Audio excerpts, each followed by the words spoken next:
ये रात के 12 बज चुके थे। नूरापुर की तंग गलियां पूरी तरह सुनसान थी। ये वही गांव था जो कभी अपनी खुशबुओं और हंसी से भरा रहता था, खास तौर पर गरम चटपटे समोसों की खुशबू। लेकिन अब सब कुछ बदल चुका था।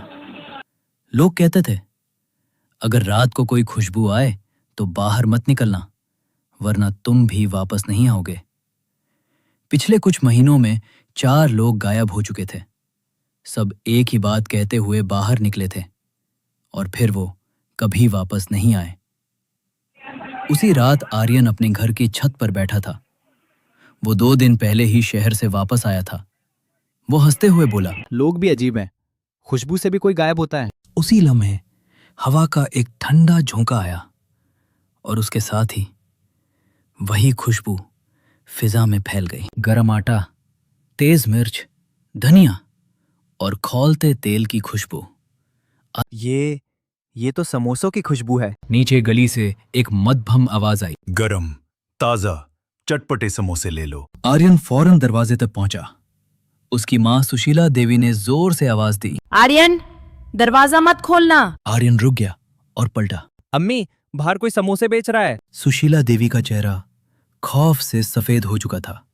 वो बोली, बेटा, यही खुशबू है जिसने लोगों को गायब किया है। आर्यन ने खिड़की से झांका।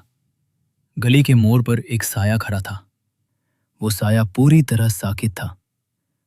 सुशीला देवी की आंखों में आंसू आ गए।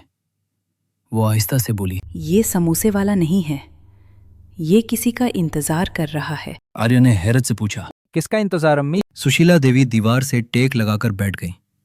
उसकी आवाज कांप रही थी। आज तुम्हें सच सुनना ही पड़ेगा। सालों पहले तुम्हारे अब्बू राघव प्रसाद का समोसों का ठेला पूरे नूरापुर में मशहूर था।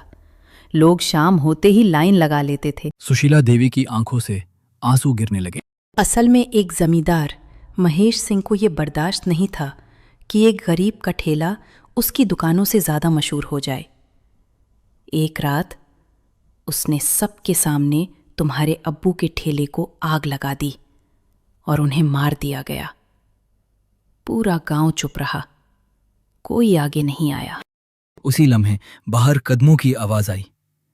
आर्यन की सांस रुक गई। आर्यन घर से बाहर निकला।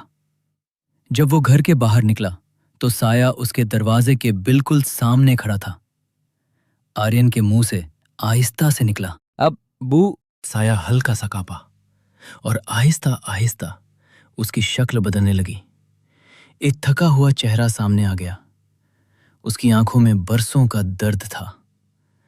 वो मद्धम आवाज में बोला, आर्यन बेटा। सुशीला देवी जारो कतार रोने लगी। राघव प्रसाद ने आहिस्ता से कहा, मैं तुम्हें लेने नहीं आया, मैं सिर्फ सच बताने आया हूं। इंसाफ के बिना रूह को सुकून नहीं मिलता। आर्यन ने मजबूत लहजे में कहा। आपको इंसाफ दिलाकर रहूंगा। राघव प्रसाद की आंखों में हल्की सी उम्मीद आ गई। वो सिर्फ एक नाम बोला, महेश सिंह। और फिर आहिस्ता आहिस्ता अंधेरे में गायब हो गया। अगली रात महेश सिंह की बड़ी हवेली के बाहर वही खुशबू फैल गई। नौकर खौफ से भागते हुए अंदर गए। चौधरी साहब, बाहर कोई है? महेश सिंह बाहर निकला और उसका चेहरा खौफ से सफेद हो गया। हवा में आवाज गूंजी, गरम ताजा चटपटे समोसे ले लो। मुझे माफ कर दो। फिर अचानक खामोशी छा गई। अगले दिन गांव वालों को खबर मिली, महेश सिंह गायब हो चुका था। हवेली के बाहर सिर्फ जले हुए तेल के निशान थे। कुछ दिन बाद आर्यन ने अपने अब्बू राघव प्रसाद का पुराना जला हुआ ठेला ढूंढ लिया।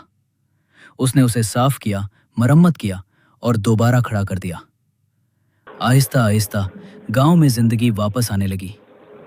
गलियां फिर से आबाद हो गईं। हंसी की आवाजें लौट आईं।